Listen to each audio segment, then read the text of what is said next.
The average age for a child to be adopted is anywhere below 2 years, and the older the child gets, the harder it is for the adoption agency to match the child with potential parents and for the child to adapt and bond with the newfound family. Currently, the situation is that the numbers of families wanting to adopt still do not match the need that the children have. So what most institutions have done is really just become the parents for these children and try to provide the best that they can, take them to school, take them to college, and empower them as much as they can.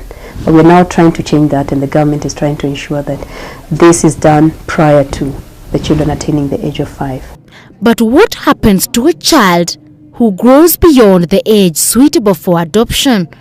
We have children in institutions because there's a family breakdown, or because their mother is in prison serving a jail term, or because their parents fought and separated for some time and therefore they find themselves in institutions. So there are children who are there because of temporary family situations that can with time be resolved and the children taken back to the families.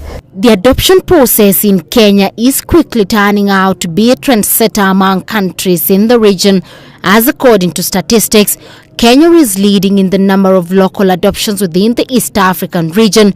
From a recent conference we attended in Addis Ababa on intercountry adoption in Africa, it emerged that Kenya is actually one of the leading countries in good practice and good legislation as far as adoption is concerned.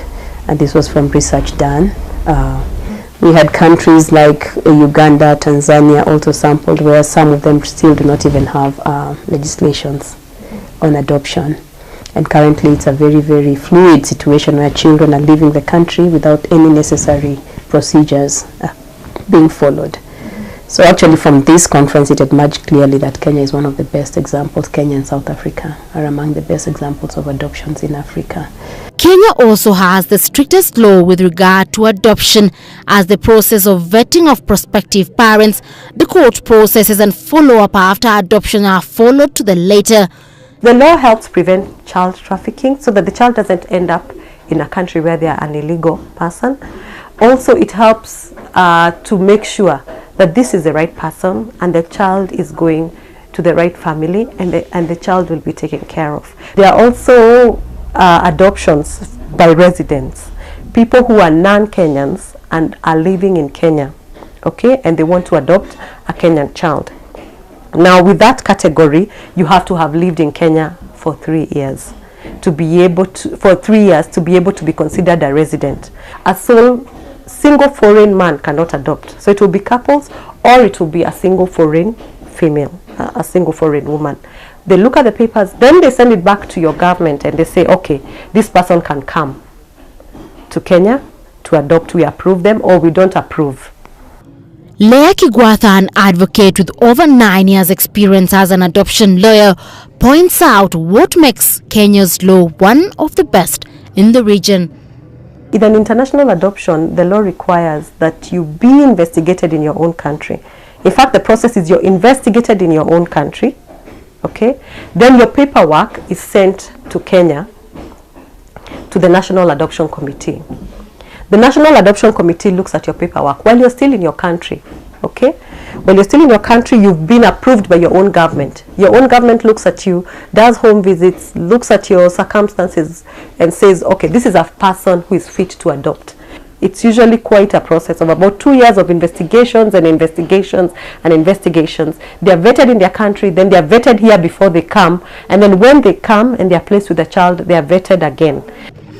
Section 157(1) of the Children's Act stipulates that no application for an adoption order shall be made in respect of a child unless the child concerned has been in the care and control of the applicant within the Republic for a period of 3 consecutive months preceding the filing of the application.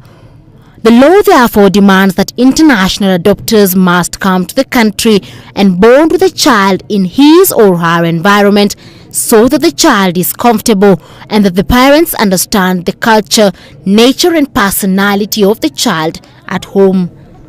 You come now to Kenya when you already have reports to show that you have a good home and a good family for the child. And then again, when you're here with the child, you're investigated again. So there's a lot of investigation, and which is good, but that is also what takes time, because people are trying, everybody who is concerned, who is a part of the process, wants to confirm that this is the right family and this is the right parent for the child. The statement was stressed by the Bagerman's family from the Netherlands who have adopted from the country. By law, you have to live here as a family in the country, compared to other countries like China or Ethiopia or others. It's more or less a very short process where you as adoptive parents travel to the country, you get your adoptive child, and then you can fly back. And Kenya has the rule that you have to be here at least in a foster period of 3 months. Then after the 3 months you have a period of, let's say, the legal process, which also takes about 3 to 6 months. So in total you are here for 6 to 9 months. And for us that's very important, because in that time you can either know the child very well, so you are here with your family and not distracted by a lot of other people. And secondly, you get the country, to understand the country very well. So the culture and the background where your son has grown up. A local one would take between 6 to 9 months, while international adoptions take up to 2 years. This child becomes the nationality of the person adopting them. Okay, so the embassy has to confirm that the child will get the citizenship of the person adopting them, either the citizenship or residence, so that the child will never be an illegal immigrant. And they go to these countries with all the rights of the citizens or the residents of that country. The Bagermans are now in the final stages of adopting their second son, 1-year-old Caleb. They have another son, 5-year-old Samuel, and from the look of things, the two are adjusting well to the new environment and to the family unit. We flew in on July 12th, I think. Yes. And July 19, we actually, after a week of meeting him and getting acquainted with him at New Life Home, we could bring him home into our own place, which was July 19, which is now roughly 5.5 months ago. And you see he's loving it. So they really became brothers in these 5.5 months, or almost 6 months, which is yes. The contentment clearly written on their face tells it all. December 2008 we came here for the first time, and he was 18 months at that time, and as of day one it has been perfect. He immediately recognized us as his future mom and dad, and he started bonding with us as of day one, which was really, which was quite amazing, which we did not expect, because for us it's also new. We are not familiar with adoption or having children, so it was quite an amazing process actually. The two say they are glad they helped somebody in need and are looking forward to taking the children home with them. Already the children can speak Dutch, with Samuel enrolled in school. I mean, if we have the possibilities we want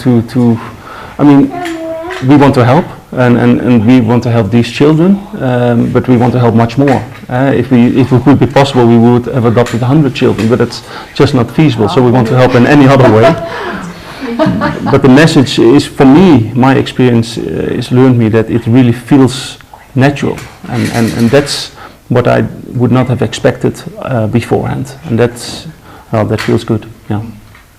Little Angels Network chooses for us, so we said it's no problem, a girl or a boy, they are welcome anyway, and they choose these wonderful boys for us, so that's why all boys, but it's fine, because I think I like boys better than girls. It is success stories like these that inspire staff in adoption agencies and in childcare institutions to keep doing what they do, as their reward is to see children happy with loving parents and in stable homes. I always tell the story of an adoption I did where the child was abandoned at age 2, and they were abandoned at Uhuru Park. So you can imagine a 2-year-old abandoned in Uhuru Park, and they were rescued and they couldn't walk. I wondered if the child had walked and stopped walking due to the trauma of the abandonment. I don't know, but 3 months later this child was walking and talking, and you would not imagine that this is the same child just because of the love that they got from a family.